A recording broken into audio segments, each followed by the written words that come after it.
برج جمنائے 19 April سے 25 April کے درمیان سیارہ زہرہ جب برج جوزہ میں آتا ہے تو اسے بلندی حاصل اوج میں ہوتا ہے اور اس کی پوزیشن طاقتور ہو جاتی ہے۔ یہ سیارہ آپ کو تفریح کی طرف راغب کرے گا، کوئی خوشی ملے گی، دل ہر وہ کام کرنا پسند کرے گا جس سے سکون حاصل ہو جائے۔ جن افراد کا تعلق فلم، ڈرامہ اور آرٹ کے کسی بھی شعبے سے ہو، ان کے لیے سیارہ زہرہ کامیابی کی ضمانت سمجھا جاتا ہے، اور اس کے علاوہ خوشی اور قلبی گہراؤ بھی طبیعت میں پیدا ہوگا۔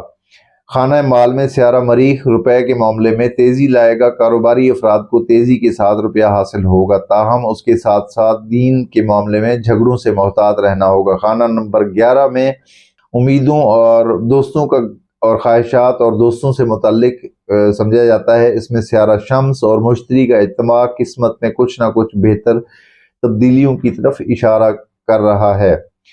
دوستوں سے تعلقات میں بہتری پیدا ہوگی، غیر ملکی دوستوں سے فائدہ ہوگا، شریک کے حیات سے تعلق میں بڑی اچھائی کی خبریں نظر آئیں گی، شراکتی امور میں بھی بہتری رہے گی۔ خانہ نمبر 5 کا حاکم زہرہ صحت کے بارے میں بڑی خوشی کی خبر دے رہا ہے۔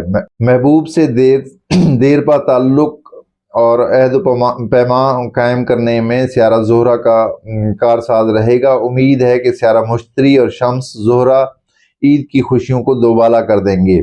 ذاتی صحت کا سیارہ مریخ فی الوقت بہتر پوزیشن میں رہ کر صحت کو اچھا رکھے گا۔ برج